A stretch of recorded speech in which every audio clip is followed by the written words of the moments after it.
Hello दोस्तों, आपका स्वागत करता हूं टाइम्स ऑफ स्टॉक मार्केट में। तो दोस्तों, इस वीडियो में हम कवर करने वाले हैं 7 से 8 ऐसे स्टॉक्स के बारे में कवर करेंगे जिनके अंदर आज के दिन आपको कॉर्पोरेट एक्शन देखने को मिली होगी या फिर उनका कोई रिजल्ट्स या फिर उनकी कोई न्यूज आपको देखने को मिली होगी। तो चलते हैं आपके आज के अपने पहले स्टॉक की तरफ। तो आज का हमारा जो पहला स्टॉक है वो है अपोलो हॉस्पिटल्स। तो अपोलो हॉस्पिटल्स की अगर आज की चाल देखें तो आज की चाल में इसके अंदर 2 पॉइंट से तेजी है, लगभग ना के बराबर ही मानो तो ना के बराबर इसके अंदर आज ये चला है 0.053% की। आज इसके अंदर ग्रीन, बस ऑलवेज आपको देखना पड़ेगा कि ग्रीन के अंदर क्लोज हुआ है।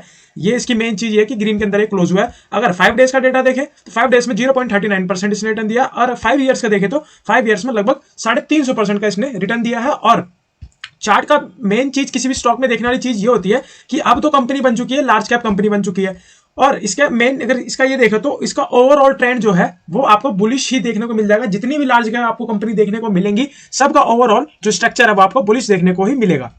तो इसमें ऐसी क्या आज के दिन की न्यूज देखते हैं इसकी। तो अपोलो टायर्स में ऐसी आज के दिन की न्यूज है कि अपोलो टायर्स और सेल मिलके दोनों लॉन्च कर रहे हैं एक सुपर स्पेशलिटी हॉस्पिटल जो कि राउरकेला में है। ये है कहां? उड़ीसा में। ये दोनों मिलके एक हॉस्पिटल लॉन्च कर रहे हैं राउरकेला में, जो कि ओडिशा के अंदर स्थित है राउरकेला, और सुपर स्पेशलिटी हॉस्पिटल है ये। सेल और अपोलो हॉस्पिटल्स के लिए ये बड़ी खबर है कि दोनों ने मिलके ऐसे एरिया में हॉस्पिटल को लॉन्च किया है जहां पे नॉर्मल कोई फैसिलिटीज नहीं है। और ये इनकी एमडी ने बोला है, चलते एमडी के बयान पे चले तो, और ये कितने 290 बेड्स का ये हॉस्पिटल होने वाला है। हॉस्पिटल्स में लगे रहेंगे 290 बेड्स के हॉस्पिटल होने वाले हैं। सेल को देखते हैं कि सेल के दिन की क्या परफॉर्मेंस थी। तो सेल में आज के दिन 1% की तेजी आई है। सेल एक गवर्नमेंट की कंपनी है, स्टील अथॉरिटी ऑफ इंडिया। इसके अंदर 8% की ये लोग गवर्नमेंट के साथ मिलके वहां पे हॉस्पिटल को एक मेंटेन कर रहे हैं, हॉस्पिटल को एक हॉस्पिटल बना रहे हैं। और आज के दिन की हमारी दूसरी खबर है, दूसरी खबर हमारी आती है नेस्ले इंडिया। नेस्ले इंडिया का दूसरा स्टॉक है, और इसके अंदर क्या चीज है, आज के दिन नेस्ले इंडिया 3.5% देखने को आपको मिला है। और आपको आमतौर पे इतने बड़े बड़े स्टॉक जो लार्ज कैप की कंपनियां हैं वो आपको इतने बड़ी, मतलब इतने बड़े नंबर्स में आपको चलने को नहीं दिखती। तो आज के दिन लगभग देखे तो कितने पॉइंट की तेजी है, आज के दिन देखे तो इसमें 850, लगभग 800 पॉइंट की तेजी है इसके अंदर, 3.5% की तेजी। तो इसके अंदर क्या चीज है ऐसी, तो इसके अंदर है आज के दिन नेस्ले इंडिया ने आज का Q2 के इसके रिजल्ट लॉन्च हुए हैं। आज के दिन इसने अपने Q2 के रिजल्ट पेश किए हैं। तो इसके रिजल्ट में क्या है कि पहली बार स्टॉक जो है स्प्लिट हो रहा है, और कितना स्प्लिट हो रहा है, 1:10 का स्प्लिट दे रहा है। मतलब कि जिसके पास नेस्ले इंडिया का 1 शेयर था, अब उसके पास नेस्ले इंडिया के 10 शेयर हो जाएंगे। तो इस हिसाब से क्या किया, आपको खरीदना चाहिए नेस्ले इंडिया का शेयर? सो नहीं दोस्तों, आपको कभी भी डिविडेंड और स्प्लिट बेस पे किसी भी स्टॉक को नहीं पिक करना चाहिए। आपको उसके ओवरऑल स्ट्रक्चर को देखना चाहिए। और हाँ, हालांकि इसका ओवरऑल स्ट्रक्चर बुलिश है, एफएमजीजी की सेक्टर की कंपनी है ये, और ओवरऑल स्ट्रक्चर इसका बुलिश है। लेकिन अगर आप इस पे डिविडेंड और इसके स्प्लिटिंग के उस पे जाना चाह रहे हो तो इसके अंदर कोई फायदा नहीं है। डिविडेंड स्प्लिट मिलने के बाद स्टॉक आपका जो पोर्टफोलियो दिखेगा वो वैसा ही दिखेगा जैसा अभी दिख रहा है। और ये क्या होता है कि जैसे अभी 25,000 का एक स्टॉक है, अगर ये 1:10 स्प्लिट हो रहा है तो लगभग आपका 2500 रुपए का स्टॉक पड़ जाएगा। तो आपका ना तो इसमें प्रॉफिट ना इसमें लॉस।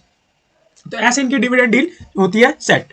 तो चलते हैं अपने तीसरे स्टॉक की तरफ। तो तीसरा स्टॉक है हमारा अल्ट्राटेक सीमेंट। अल्ट्राटेक सीमेंट तो आज देखे तो इस पर लगभग 3% की तेजी थी, और थोड़ी सी हल्की सी जो गिरावट आई है, हल्की सी बिल्कुल सी, उसके वजह से आज इसमें 2.86 पॉइंट की बढ़त देखने को मिल रही है।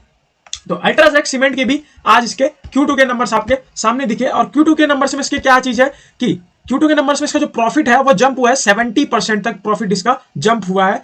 और तो दोस्तों, एक टाइम पे सोचने वाली चीज ये कि एक टाइम पे अल्ट्राटेक के ऊपर एक तलवार लटक रही थी। कौन सी तलवार लटक रही थी? जब अडानी ने अंबुजा सीमेंट और एसीसी को एक्वायर किया था, तब अल्ट्राटेक के ऊपर ये तलवार लटक रही थी, क्योंकि ये अभी अपने सेक्टर की नंबर 1 की कंपनी है। और अडानी ने जब उसको एक्वायर किया, अल्ट्राटेक और अंबुजा एसीसी को और अंबुजा सीमेंट को, तो ये इन्वेस्टर्स के अंदर ये होप आ गई थी कि अब एसीसी और अंबुजा सीमेंट्स हो सकता है कि आने वाले टाइम में अल्ट्राटेक को पीछे कर दें। तो आज के दिन देखे तो प्रॉफिट में इसके जंप आई है, 70% की जंप आई है, जो कि इसके नंबर्स में देखे तो 1281 करोड़ की इसके अंदर जंप देखने को मिली है। और रेवेन्यू के अंदर 15% की अप साइड का मूवमेंट देखने को मिला है। रेवेन्यू इनकी अब 15% बढ़ी है। तो दोस्तों, जल्दी से बात करते हैं अपने दूसरे कई स्टॉक्स की तरफ, वरना वीडियो काफी ज्यादा लंबी हो जाएगी। चलते हैं अपने दूसरे स्टॉक की तरफ।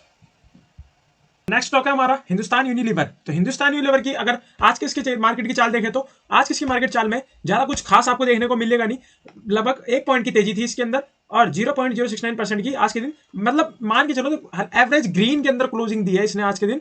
और तो इसके अंदर देखे तो इसके Q2 के रिजल्ट सामने आए हैं। इसके रिजल्ट में क्या चीज है, इसके रिजल्ट्स में देखे तो इसका Q2 का जो रिजल्ट है उसके अंदर फर्म की रिपोर्ट के हिसाब से 3.8% की ईयर ऑन ईयर बेसिस की ग्रोथ है। और जो इसका एक्सट्रीम था, जो मतलब जो एक्सपेक्टेशन थी इससे, जो बड़े बड़े इन्वेस्टर्स ने जो इस पे एक्सपेक्टेशन अपनी दिखा रखी थी, उसके अनुमान से बेहतर नतीजे इसने पेश किए हैं। तो stand alone net profit beating estimates, मतलब जो इनके अनुमान थे उससे बेहतर इसने पेश किए हैं। तो इसका आपको स्टॉक का असर आपको कल के दिन इस पे हिंदुस्तान यूनिलीवर पे आपको दिख सकता है।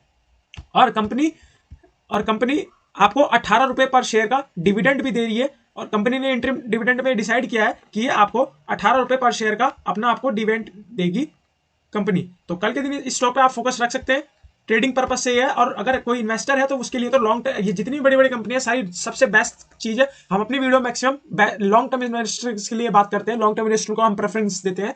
तो ये जो आपको जो रिजल्ट्स में बताता हूं, आपको जो रिजल्ट्स हम शेयर करते हैं, कहीं से भी आप न्यूज सुनते हो, तो वो केवल आपके लिए एक ट्रेडिंग पर्पस के लिए चीजें हो जाती है, या फिर शॉर्ट टर्म स्विंग ट्रेडिंग के लिए चीजें हो जाती हैं। और वैसे तो ये सारी न्यूज जो आपको जो क्वार्टरली जो रिजल्ट्स हैं, रिजल्ट्स आपको लॉन्ग टर्म्स के लिए ज्यादा प्रेफरेंस होनी चाहिए रिजल्ट बेसिस पे। तो चलते हैं अपने दूसरे स्टॉक की तरफ। तो हमारा नेक्स्ट स्टॉक है पीवीआर आइनॉक्स। तो पीवीआर आइनॉक्स में देखें तो आज के दिन इसमें लगभग 2% की गिरावट देखने को मिली है। आज के दिन इसमें 2% की गिरावट देखने को मिली है पीवीआर आइनॉक्स में। और स्टॉक प्राइस चल रहा है लगभग 1738 रुपए का। और अगर इसका 5 ईयर्स का डेटा देखें तो कितना रिटर्न है 5 ईयर्स में, 20% का रिटर्न दिया है ऑलमोस्ट बस। और 1 ईयर में देखें तो 1 ईयर में भी 20% का आसपास का, 6 ईयर में भी 20%। तो कंपनी ने ऐसा कुछ खास रिटर्न तो दिया नहीं है, यहाँ तो देखने को मिल रहा है कोई खास रिटर्न। तो आज के दिन कंपनी की एक न्यूज आई है। न्यूज में क्या है कि जवान और गदर 2 की जो आइनॉक्स में जो इसकी रिलीजिंग थी, उसके अंदर मल्टीप्लेक्स में रिपोर्ट के अनुसार 166 करोड़ का इसके अंदर प्रॉफिट हुआ है क्वार्टर 2 के अंदर। जब ये सब तो ये जवान और गदर मूवी, ये तो सब चीज को पता है कि सबकी इस टाइम पे सबके जवान पे है कि जवान और गदर मूवी हर इंसान के जवान पे है इस टाइम पे दोनों मूवीज। तो इन दोनों मूवीज की जो कलेक्शन हुई है पीवीआर आइनॉक्स के अंदर से सिनेमा के अंदर, वो ही है 166 करोड़ रुपए की। तो इनकी जो नेक्स्ट जो इनका क्वार्टर आने वाला है उसके अंदर ही आपको इसकी चीजें देखने को मिल जाएगी। और कल के दिन आपको इस स्टॉक्स में इस न्यूज की खबर आपको देखने को मिल जाएगी। सो दोस्तों, आई होप मैंने सारे स्टॉक्स कवर कर लिए होंगे आज के। तो अगर आपको वीडियो अच्छी लगी होगी तो वीडियो को लाइक कर देना, चैनल को सब्सक्राइब कर देना। मिलते हैं आपसे नेक्स्ट वीडियो में, जब तक के लिए टाटा बाय बाय।